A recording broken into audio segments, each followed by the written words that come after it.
would like to welcome stand-up comedian Audra Meighan. Thank you. Oh, man. I'm so glad to be here. I just got new shoes, and I have to tell you, it's kind of funny. I learned something. When you get new boots and you go out to bars to tell people about them, and you're looking down going, look at my new boots, you have to really enunciate. People get confused, definitely. I love being up here. I love Cincinnati. I love being in Ohio. I think my favorite thing about Ohio is the name of the state, Ohio. It's like two orgasms with a friendly greeting in between. It's great. I'm always excited when I find my way somewhere because I'm that girl that's directionally challenged, you know, the one that calls the party is like, I'm outside of Chevron. I can't find you. That's me. So my in-laws know this. So for Christmas, they bought me a GPS. I lost it. It's so sad. Like, I can't do directions right. I feel like an old lady. I don't understand anything anymore. So many things are confusing. Like, just on the way here, right, I see a bumper sticker that says, alcohol is a drug. I'll drink to that.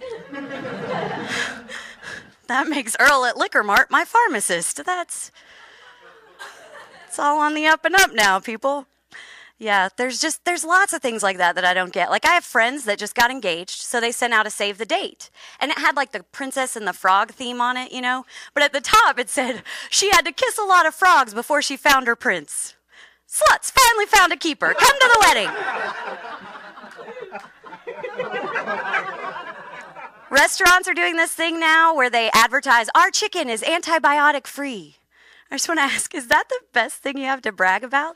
Like, hey, when our chickens get sick, we don't give them medicine. We slaughter them and feed them to you in a burrito.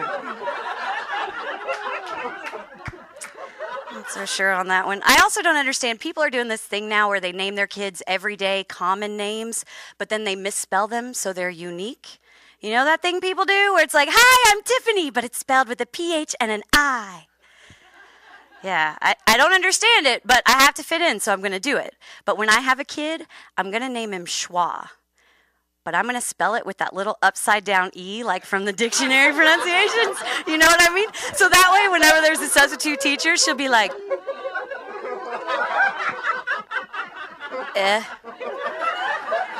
Is there an here? My kid will cop attitude. He'll be like, it's Schwa. Oh, and if he has a little sister, we'll name her Ampersand. It'll be great. I've been doing that joke for like 4 years. That's one of the first jokes I ever wrote. And a couple summers ago, this couple in China actually tried to name their kid the @ symbol legally. Yeah, I was so mad. I was like, you can't outsource my joke. Oh, wow, that got a groan. That's great. I love it. Yeah, there you go. So I'm sure you guys are on Facebook. Everybody seems to be on Facebook now. Last year they did Doppelganger Week, which I don't know if you've heard of a doppelganger or not, but what you're supposed to do is your doppelganger is the person that looks like you, a famous person usually that people tell you, oh, you look like so-and-so. Well, I've never had anybody tell me I look like someone, but then one morning I woke up and I realized, Weird Al.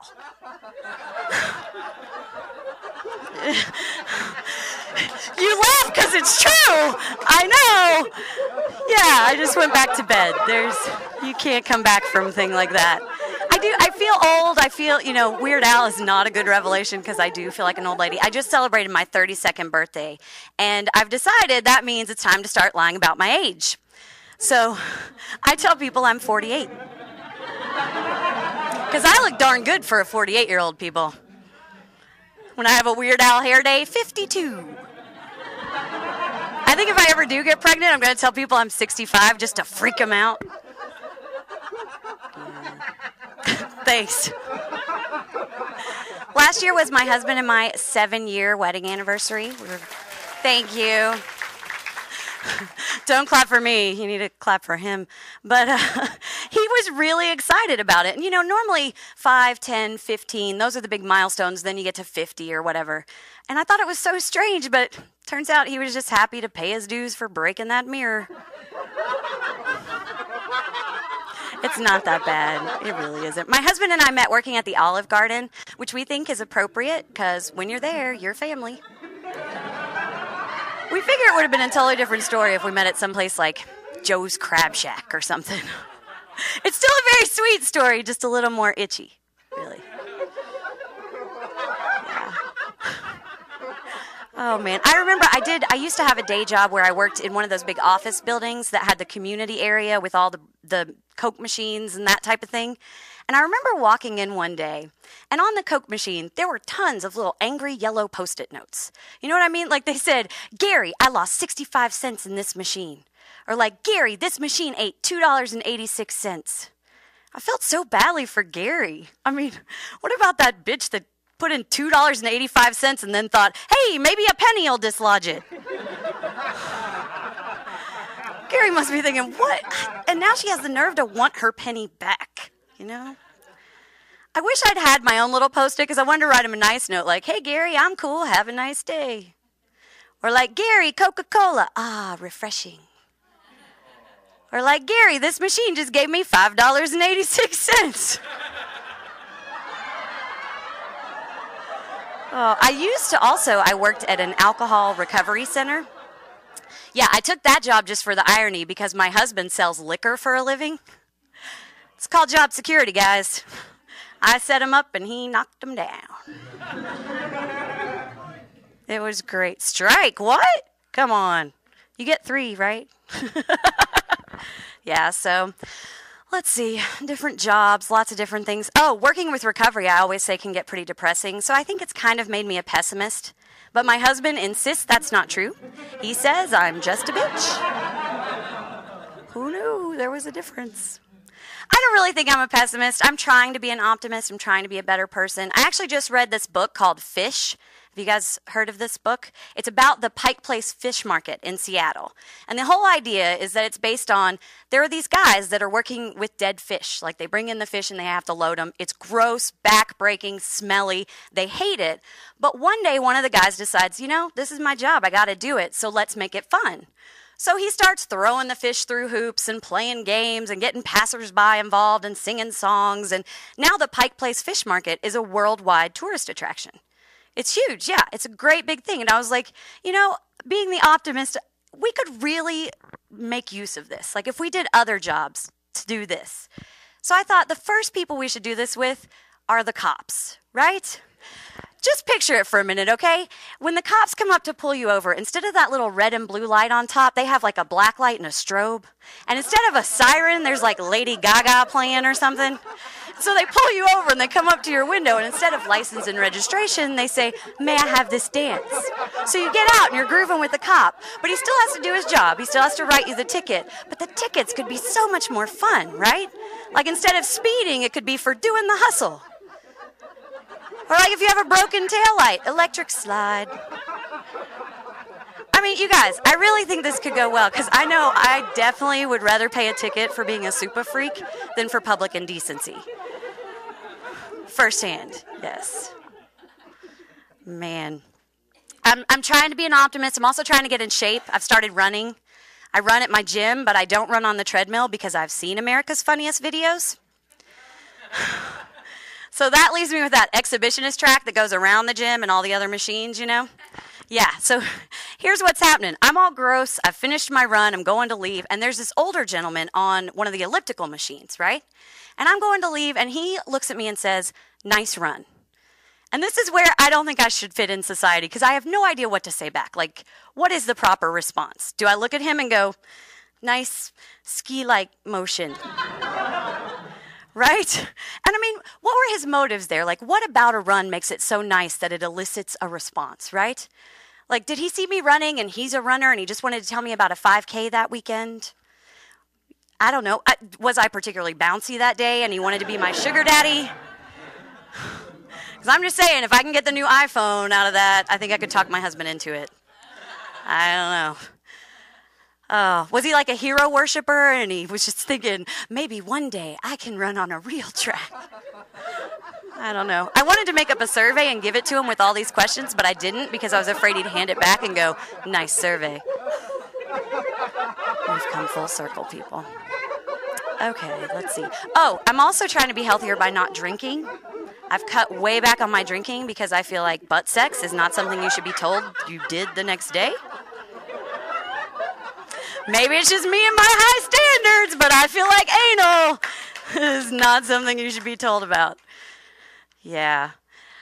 Oh, let's see. I went to the doctor recently because I got this rash on my toe. She told me to put Vagisil on it. Right? I was like, what do you think I'm doing with my toe? And how did you know? But I looked it up online, and Vagisil is just a really strong hydrocortisone, so I keep meaning to pick some up, but I've just been pussyfooting around. I am grown queen today. This is great.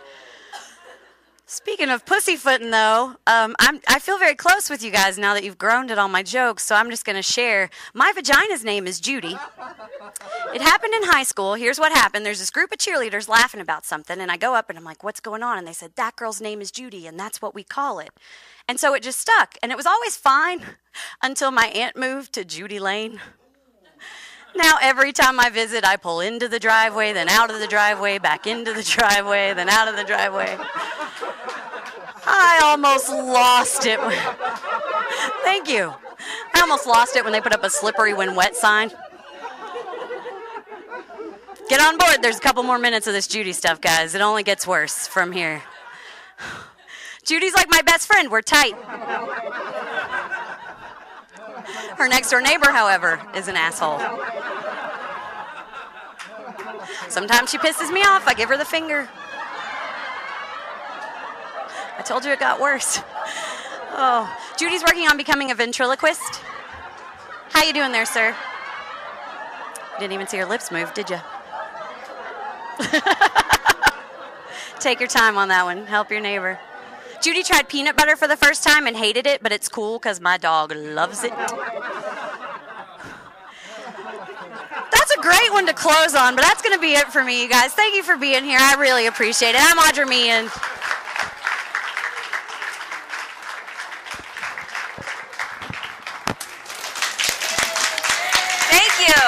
Thank you, Audra Meighan. You were so funny. Okay, I have to get straight to it. Your jokes made me laugh so hard. Where do they come from? How do you think of them? Oh, just everyday life. I have a crazy family, crazy husband, so, whatever you see. You have a crazy life. Yeah, of course. I really liked them. I liked how they just all flowed together, and you just laid it all out there, and it was great. Yeah, you have to be kind of fearless, and sometimes you get groans. I mean, that's how it happens, but that's okay. They count. So when did you decide you wanted to be a stand-up comedian? Well, I went to school for theater, so I did that for several years when I got out of college, and I finally realized I had like one of those aha moments and realized that I did not enjoy sharing the stage with other people. Oh. So the next best thing was comedy because you have complete creative control. You get to, you get to write it all and edit it all and perform it. So from beginning to end, comedy's a lot better choice for me. I wasn't a very good actor either. You're a bit of a control freak? Probably a little, yeah. No, you're right. You're dead on. Did you see that in my aura? Oh, yes, I read you. Yeah. No. But seriously, I mean, I agree. I mean, if you want to be alone and you have control, and if you're funny, do it. Yeah.